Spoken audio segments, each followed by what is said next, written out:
दोस्तों, क्या आपके फेफड़े, आपके लंग्स कमज़ोर हो गए हैं? क्या आपको लंग्स की कोई डिसीज़ हो गई है? यदि हो गई है तो ये वीडियो आपके लिए ही है। इस वीडियो को आप एंड तक ज़रूर देखिए ताकि आपके लंग्स की प्रॉब्लम से आपको मुक्ति मिल सके और आपके लंग ज़्यादा से ज़्यादा स्ट्रॉन्ग होने में मदद मिल सके। इस वीडियो को आप एंड तक ज़रूर देखिएगा। तो इस वीडियो में आगे हम देखेंगे कि लंग्स के वीकनेस में आपको क्या क्या सिम्टम्स आते हैं। जब आपके फेफड़े कमज़ोर हो जाते हैं तो आपको क्या क्या लक्षण दिखाई देते हैं। साथ ही आगे हम देखेंगे कि आपके फेफड़े कमज़ोर होने के क्या क्या कारण हो सकते हैं और आपके फेफड़े यदि कमज़ोर हो जाते हैं तो उसमें आप कौन कौन सी होम्योपैथी मेडिसिन ले सकते हैं।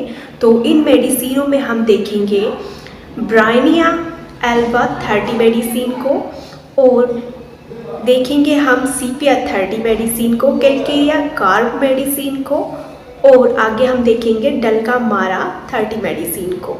तो इन सभी मेडिसिनों को हम देखेंगे। साथ ही इसके प्रिवेंशन के लिए हम क्या क्या केयर कर सकते हैं ये भी हम इस वीडियो में जानेंगे। तो आइए अब हम इस वीडियो को स्टार्ट करते हैं। तो सबसे पहले हम देखते हैं कि यदि आपका फेफड़ा कमज़ोर हो जाता है तो आपको क्या क्या सिम्टम्स अनुभव होते हैं। दोस्तों, जब किसी के फेफड़े कमज़ोर हो जाते हैं तो उनमें ये सिम्टम्स दिखाई देते हैं कि उनकी ब्रीथ शॉर्टनेस ऑफ ब्रीथ हो जाती है, उनको सांस लेने में डिफ़िकल्टी फेस होती है और कफिंग के टाइम में उन्हें जब वो सांस लेते हैं तो लॉट ऑफ म्यूकस उनको निकलता है। इसके अलावा दोस्तों, जब उनके पैरों में, लेग्स में और फीट में स्वेलिंग आ जाती है और इसके अलावा ब्लूइश ग्रेइश कलर हो जाता है उनके फिंगर का, टो का और इसके अलावा डार्कनिंग ऑफ स्किन हो जाती है। जब एक्सर्शन के टाइम उनकी स्किन ज़्यादा डार्क हो जाती है। पेशेंट फटीग हो जाता है, उसका वेट लॉस अचानक से होने लग जाता है और फिजिकली पेशेंट बहुत ज़्यादा वीक महसूस करता है। इवन कि वह वॉकिंग और क्लाइंबिंग स्टेयर करने में भी उसको बहुत ज़्यादा कमज़ोरी महसूस होती है। तो ये सभी सिम्टम्स आते हैं फेफड़ों के कमज़ोर होने पर। अब हम देखेंगे कि फेफड़ों के कमज़ोर होने के क्या क्या कारण होते हैं। किसी का लंग कब वीक होता है? जब ये कंडीशन होती है कि उसे कोई लंग्स की, फेफड़ों की बीमारी हो जाए या फिर उसे कोई भी इंजरी लग जाए या फिर इसके अलावा उसकी हार्ट की प्रॉब्लम हो उसे, तो ये सभी कंडीशन में लंग हमारा वीक हो जाता है। दोस्तों, अब हम देखेंगे कि वो कौन सी लंग डिसीज़ है जिसमें कि आपके लंग्स कमज़ोर हो जाते हैं। तो वो डिसीज़ है एस्थमा। एस्थमा यानी कि शॉर्टनेस ऑफ ब्रीथ। इसके अलावा पल्मोनरी एम्बोलिज्म हो जाए, आपके लंग्स में ब्लड क्लॉट हो जाए, तब भी आपको शॉर्टनेस ऑफ ब्रीथ हो सकती है। इसके अलावा होता है पल्मोनरी फाइब्रोसिस।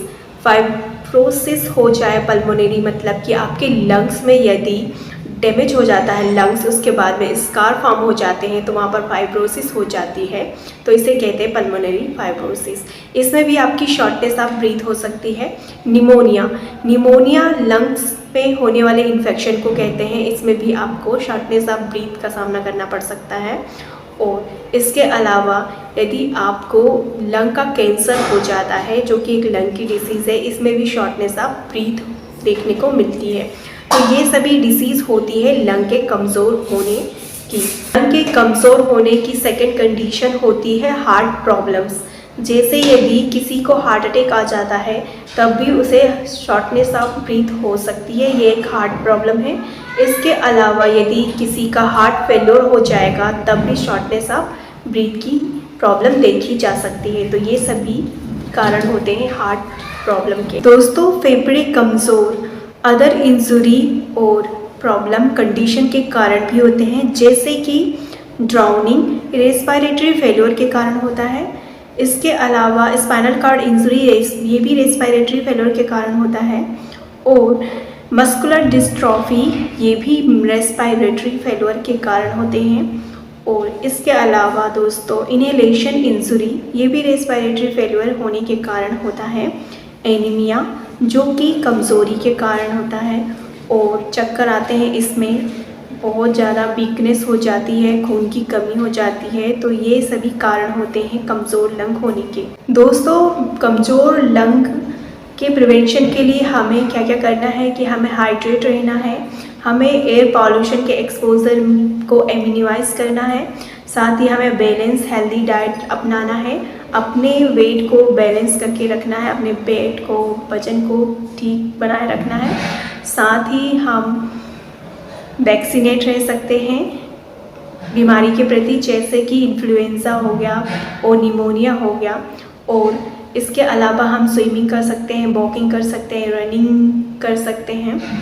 तो ये सभी प्रिकॉशन अपना के हम अपने फेफड़ों को कमज़ोर होने से बचा सकते हैं। दोस्तों अब हम जानते हैं होम्योपैथी मेडिसिन के बारे में। तो पहली हमारी मेडिसिन है ब्रायनिया एल्बा 30। इस मेडिसिन को तब यूज़ करना चाहिए जब किसी पेशेंट को मूवमेंट करने पर या कोई भी परिश्रम करने पर यदि उसके सिम्टम्स, रेस्पिरेटरी सिम्टम्स या लंग के सिम्टम्स बढ़ जाते हो, तो इस कंडीशन में वो यूज़ कर सकता है ब्रायनिया एल्बा को। और इस मेडिसिन को तब भी यूज़ करते हैं जब प्लूरिसी के केस में करते हैं, जिससे कि टीबी होता है। और इसके अलावा यदि रेस्पिरेटरी की झिल्ली में सर्दी हो गई हो, उसमें इरिटेशन हो रहा हो, तो भी इस मेडिसिन को यूज़ करना बहुत उचित होता है। ये बहुत ही इफ़ेक्टिव मेडिसिन है। इस मेडिसिन को लेना है 30 पोटेंसी में। 1 चम्मच में इसकी 4 से 5 बूंद मिलाकर सुबह दोपहर शाम को, तो ये बहुत ही इफेक्टिव रिजल्ट देगी आप। दोस्तों सेकेंड बेस्ट मेडिसिन है हमारी सीपिया 30। इस मेडिसिन को तब यूज़ करना है जब किसी पेशेंट को बेचैनी हो रही हो, घबराहट हो रही हो, कमज़ोरी फील हो रही हो, साथ में उसे शक्ति का अभाव हो रहा हो, तो यह मेडिसिन ज़रूर यूज़ कीजिए। इस मेडिसिन को 30 पोटेंसी में लेना है। 1 चम्मच पानी में इसकी 4 से 5 बूंद सुबह दोपहर शाम को 3 टाइम, तो ये बहुत ही इफ़ेक्टिव रिजल्ट देगी आपको। कमज़ोर फेफड़ों को स्ट्रॉन्ग करने की हमारी थर्ड मेडिसिन है कैलकेरिया कार्बोनिका 30।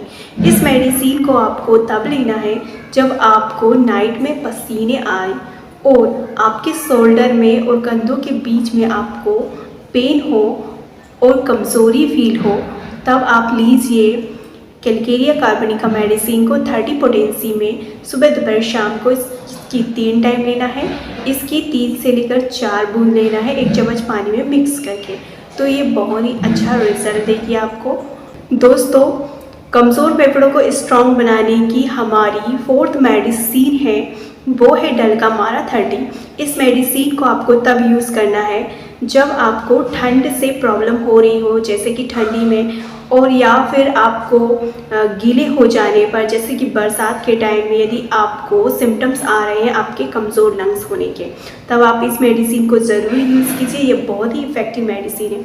इस मेडिसिन को आपको लेना है 1 चम्मच पानी में इसकी 3 से 4 बूंद सुबह दोपहर शाम को 3 टाइम, तो ये बहुत ही अच्छा रिजल्ट देगी आपको। तो इस तरह से मैंने आपको होम्योपैथी मेडिसिन के बारे में बताया है, और कमज़ोर लंग्स किस कारण से होते हैं, उसमें क्या सिम्टम्स आते हैं, उसकी क्या प्रिकॉशन होते हैं, उसकी होम्योपैथी मेडिसिन क्या होती है, इसके बारे में इस वीडियो में मैंने जानकारी दी है। यदि आपको यह जानकारी अच्छी लगी तो मेरे चैनल को सब्सक्राइब कीजिए और लाइक कीजिए, शेयर कीजिए, कमेंट भी कीजिए इस वीडियो पर। और मिलती हूँ आप सभी से नेक्स्ट वीडियो में। तब तक के लिए नमस्कार, धन्यवाद। अपना ख्याल रखिए और अपनों का भी। जय हिंद, जय भारत।